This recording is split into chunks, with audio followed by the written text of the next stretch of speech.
మెదక్ జిల్లా రామేంపేట మండల పరిధిలోని కాట్రియాల గ్రామంలోని జిల్లా పరిషత్ ఉన్నత పాఠశాలను మంగళవారం మండల విద్యాధికారి శ్రీనివాస్ ఆకస్మికంగా తనిఖీ చేశారు. ఈ సందర్భంగా పాఠశాల పరిసరాలతో పాటు పలు రికార్డులను ఆయన పరిశీలించారు. అనంతరం ప్రాథమిక జెడ్పీ పాఠశాలను కూడా పరిశీలించి మధ్యాహ్న భోజనాన్ని ఆయన భోజనం నాణ్యతను స్వయంగా తనిఖీ చేశారు. ఈ సందర్భంగా వంటగదికి సంబంధించి మధ్యాహ్న భోజన వంట కార్మికులు తమ సమస్యలను ఎంఈఓ దృష్టికి తీసుకువచ్చారు. వంటకు సంబంధించిన బిల్లులు సకాలంలో విడుదల కావటం లేదని, దీంతో విద్యార్థులకు భోజనం వడ్డించడానికి బయట నుంచి అప్పులుగా వస్తువులు తెచ్చి వంట చేయాల్సి వస్తుందని వారు ఆవేదన వ్యక్తం చేశారు. ప్రభుత్వం స్పందించి మధ్యాహ్న భోజన కార్మికులకు బిల్లులను వెంటనే చెల్లించాలని కోరారు. మాది కాట్రాల గ్రామము, మా మండల్ రామంపేట. మేము హై స్కూల్లో వంట చేస్తాము. నేను ప్రైమరీ స్కూల్లో వంట చేస్తున్నా. ఇప్పుడు నేను చేయబట్టి 13 సంవత్సరాలు అవుతుంది.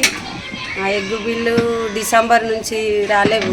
డిసెంబర్ నుంచి రాక బాగా ఇబ్బంది పడుతున్నాము, ఉద్దరదేస్తున్నాము. అక్కడనేమో ఇప్పుడు మీరు గవర్నమెంట్ ఇచ్చేదేమో 5 రూపాయలు, మాకేమో ఉద్దర 8 రూపాయలు ఇస్తారు సార్. మరి చాలా ఇబ్బందులు ఉన్నాము. ఇన్ని సంవత్సరాలకు కష్టపడుతున్నాము. మళ్ళీ ఎగ్ బిల్లు కానీ, మా జీతాలు కానీ, ఫుడ్ బిల్లు కానీ ఏం రావట్లేవు. తొందరగా వస్తే జర మంచిది. మా బాధ అర్థం చేసుకోండి సార్. నా పేరు లత సార్. కాట్రాల గ్రామం, రామాంపేట్ మండల్ హై స్కూల్లో, జెడ్పీహెచ్ఎస్ హై స్కూల్లో వంట చేస్తున్నా నేను సార్. మాకు డిసెంబర్ నుండి పెండింగ్ బిల్లులు ఉన్నాయి. స్కూల్ చాలా నుంచి బిల్లులు పడతలేవు. మాకు గవర్నమెంట్ ఎగ్ కాస్ట్ 5 రూపాయలు ఇస్తున్నారు.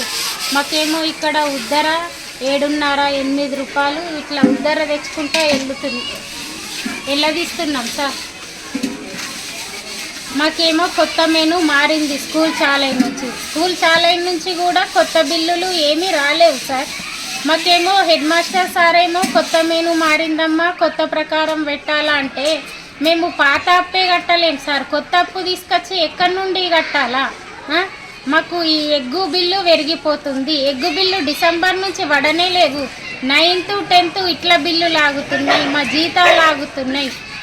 వారం కూరగాయలు, ఈ పప్పులు ఇవన్నీ మాకు పెట్టుబోతలు ఎక్కడి నుండి వస్తాయి సార్?